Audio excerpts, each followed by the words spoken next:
Hey guys, welcome back to another video. Today I'm going to be showing you guys how former President Donald Trump can win the real battleground states in the 2024 election versus Kamala Harris. And what would be my real is that we do call some states, swing states or battleground states, but they aren't necessarily the real ones. For example, Colorado and, I would say Minnesota is technically a swing or battleground state, but it's not actually a real one. And same thing goes for Florida or Ohio, for example, as well. I would say the real one comes down to the 8 filled in yellow on your screen right now: Nevada, Arizona, Georgia, North Carolina, Virginia, Pennsylvania, Michigan, Wisconsin. Those are the real 8, is what I would call them, battleground or swing states. For example, New Hampshire is not really a swing state. Obviously, that's likely for Kamala Harris. Florida is not really a swing state. That's likely for Donald Trump, if you get the idea. And I'm going to be filling out the electoral map if the polls are wrong once again, because they predicted that Joe Biden would win by more than he realistically did in 2020. Also, they predicted Hillary Clinton would destroy Donald Trump in 2016. That never happened. Also, in the 2022 midterms, they predicted a Republican, I would say, huge victory. That ended up not happening. So, in my opinion, the polls are absolutely trash. But before we get started, make sure you guys are subscribed, click the bell so you don't miss out on my content, press the like button, give this video a thumbs up. Also, if you have memberships, you can find a link to that in the description section if you are interested. And now back in 2020, Joe Biden was supposed to win the overall nationwide popular vote by roughly 8.5 percentage points. Realistically, he only won it by 4 points. So that's a 4% polling error shift to the right in favor of Donald Trump. As of right now, Kamala Harris is supposed to win a popular vote by 2.6%. And if you apply that polling error from back in 2020, realistically, Trump is actually going to win the popular vote by roughly 2 percentage points. So it's actually the exact opposite if the polls are wrong once again. And now we take a look at some of these, the real battleground states, I would call them. Let's start off with the West Coast and make our way up to the northeastern states with those Rust Belt states, starting off with Nevada. So back in 2020, Joe Biden was supposed to win the state by roughly 5 percentage points. He realistically won it on, election day by 2 percentage points. So that's roughly a 3-point shift to the right in favor of Donald Trump when you apply the polling error. If we were to say the polls in this election 2024 were to be wrong once again, because I think they are really off. And so as of right now, Trump is the favorite by exactly 1 percentage point according to 538 in the state of Nevada. So realistically, he's going to win by 4 percentage points with that polling error, which is a lean margin if the polls were to be wrong once again, because as of right now it's a tilt margin, but basing this off of the 2020 polling error, it's actually a lean margin of 4% instead of 1% for the former president Donald Trump. And if this were to happen, in order for him to flip the state, because he failed to do it in 2016 and obviously in 2020 was less favorable for him as well. Obviously, Joe Biden actually did not improve on Hillary Clinton's margin in a more favorable year for Democrats, which is literally proof as to the shifts and the trends in terms of demographics in the state of Nevada really trending in favor of Republicans. They even elected a Republican governor in the 2022 midterms as well. And so Trump is more than likely probably going to have to flip Washoe County if he wants to win the state, which I think he can, as well as have skyrocket turnout in Clark County, the Vegas area, among Hispanic voters as well. That is key, and I think he can do exactly that. And then we move on to the state of Arizona. So back in 2020, Biden was supposed to win this state by 3.4 percentage points. Obviously, realistically, on election day, he only won it by roughly 0.3%. So that's roughly 3 points, in terms of the polling error. And as of right now, Kamala has the advantage by a little bit over 1 percentage point. So when you apply the 2020 polling error to the 2024 polls in this state, realistically, Donald Trump is going to win the state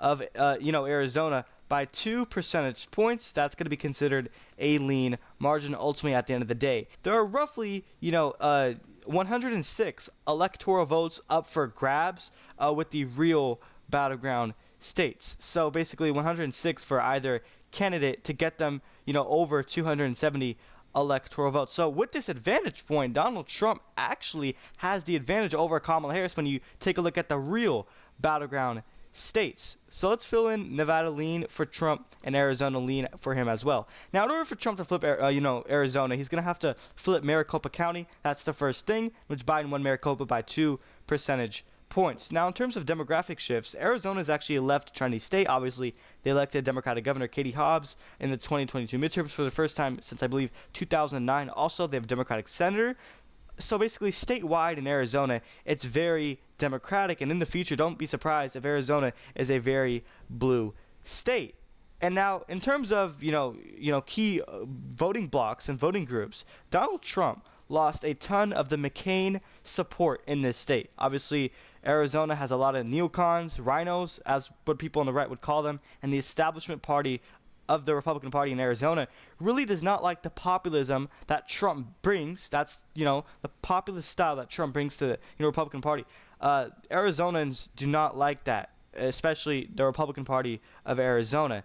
And a lot of them actually broke for Biden in 2020 because I would say he was seen as less extreme and more moderate than someone like Donald Trump. And so I do expect Trump to, I would say, win back some of that McCain support that he initially lost in 2020. Obviously, a less favorable year, and I don't understand how a lot of them would go break for Kamala Harris, who obviously is less moderate than someone like Joe Biden, and especially on the issue of immigration and the border crisis. Kamala cannot address that as much as Trump can whatsoever. If Donald Trump correctly ties the Biden administration to her record, then it could cost her some of these battleground states. And then move on to the state of Georgia. So at this exact point in time, back in 2020 during Trump's presidency, obviously August 19th, he had a 1% lead in the state of Georgia. And now realistically, Biden had won this state by 0.2% on election day, roughly 10,000 votes. And as of right now, Donald Trump is defavored by exactly 1 percentage point. So on August 18th, so there's actually no difference at this point in time. And so when you apply that polling error, you would find that Kamala Harris actually has the slight advantage by the narrowest of narrow margins, under percentage point in the state of Georgia for this election. And in order for her to win this, her performance would have to be in par, in line with Joe Biden's in Atlanta. Also, the suburbs are very important as well. And in order for Trump to win this, obviously, he would have to flip those 10,000 votes. That was the margin for Biden, and I think that's probably one of the more easier flips for him than any other swing of battleground state. So with the 2020 polling error in this state, realistically, Kamala would barely win this state, similar to Joe Biden's victory back in 2020 for Georgia. And then we move on to North Carolina, in which Biden was supposed to win this state by a little bit over 1 percentage points. Obviously, Donald Trump had won this state, so this state had a really bad polling error of roughly, I would say, 2 percentage points. That was the polling error back in 2020. As of right now, it's basically a toss-up. 0.3 is the lead for Donald Trump. So if you apply the 2020 polling error in the state of North Carolina, Trump's going to win this state by a couple percentage points, a lean margin. And this state's actually getting redder. If you take a look at registration specifically, new voters, Republicans are doing tremendous in terms of getting new voters on their side that they did not have in 2020. And then we move on to Virginia, in which the polls here were actually really spot on, and there's actually no new data.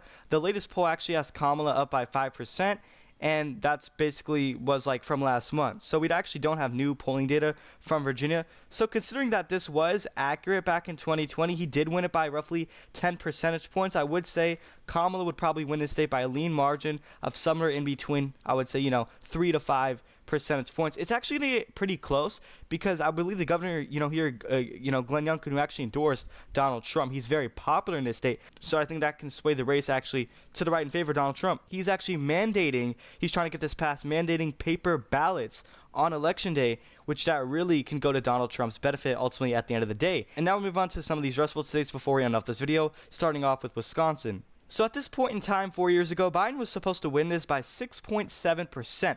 That is a horrible polling error in which he only won it by 0.6 percentage points on election day. So that polling error is roughly a 6-point shift or 6-point swing to the right in favor of Donald Trump when you apply that polling error. Realistically, right now, Kamala has an almost 3 percentage point lead in this state.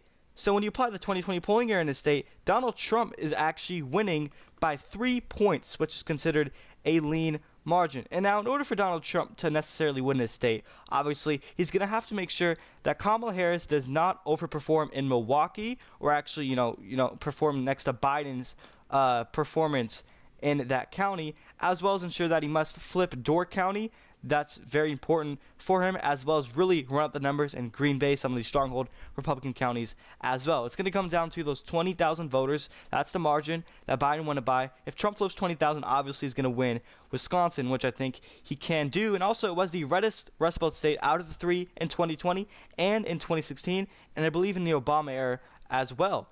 And so, I would be shocked if a state like Pennsylvania were to vote to the right of a state like Wisconsin, or even, Michigan would vote to the right of Wisconsin. That would make absolutely no sense. And so I do think that Wisconsin would absolutely flip before a state like Michigan or even Pennsylvania. Then as for Michigan, Biden was supposed to win the state by 7.3 percentage points. That is a huge polling error, as he only won it by 2.8, nearly 3 percentage points. So realistically, that's roughly a 4-point shift in terms of the polling error. And as of right now, Kamala Harris is winning this state by 2.6 percentage points. So Donald Trump is going to win the state by around 1 percentage point. If the polls were to be wrong in this election, once again, just how they were in 2022, 2020, and in 2016, so he's going to win Michigan by a tilt margin. And in order for him to flip this state from blue to red, is make sure that he, I would say, overperform the polls in Detroit. Basically, the Detroit suburbs are really shifting towards the left, especially the women vote. That maybe can turn out for Kamala Harris. She might be able to win this state. Also, you take a look at the Democratic primaries. 100,000 people voted uncommitted, and I understand that was against Joe Biden and not Kamala Harris. But if Trump really puts out the correct messaging, and if he ties her to the Biden administration, then it would make her look bad in this state. And what Joe Biden was lacking was enthusiasm. And as of right now, in terms of enthusiasm, Kamala Harris is performing better than Joe Biden. So maybe she can win Michigan in 2024. Also, it was the bluest Rust Belt state of the three in 2020. So I would not be surprised if Kamala Harris did end up winning Michigan. But that 100,000, uncommitted vote is really what's tricky right here. And then as for Pennsylvania, so Biden ended up winning this state by 6.5 percentage points. Obviously, on election week, he only won it by 1.2 percentage points. And keep in mind, that was basically called his home state, and he still did worse in his, home state. I'm using quotations, by the way, than in the state of Michigan, in which it was, voted to the left of Pennsylvania, which goes to show you that maybe Donald Trump realistically can win Pennsylvania in 2024, considering that this year is definitely, we can say, more favorable for him than a year in 2020 when you compare that. So that's roughly I would say, 5-point shift in terms of the polling error. And as of right now, Kamala Harris is winning the state by 1.5 percentage points according to 538. And when you apply that polling error, Trump's going to win the state by, I would say, almost 4 percentage points. That's going to be considered a lean margin when you do apply that polling error. So if the polls were to be wrong once again, then Trump's going to win with 296 electoral votes, not quite 300. So Kamala Harris is 242. Yet again, I would say there are, realistically 106 electoral votes up for grabs when we take a look at the real battleground or swing states. Obviously not Minnesota, not Florida. Those are not real battleground states. Nevada, Arizona, Georgia, Wisconsin, Michigan, Pennsylvania, those are the real battleground states with those electoral votes being up for grabs. So let me know your thoughts and opinions in the comment section down below. Which states you agree with or disagree with and why? So basically, this is the map officially if the polls were to be wrong once again when you apply that polling error. Surprisingly, Georgia is actually going to Kamala Harris, even though, usually or typically these polls underestimate Donald Trump for the most part. But Georgia, I would say, is that one outlier. One last final reminder is to subscribe, click the bell so you don't miss out on my content. Press the like button. Also, we have memberships. You can find a link to that in the description section. That's pretty much it. Thank you, everyone, for watching.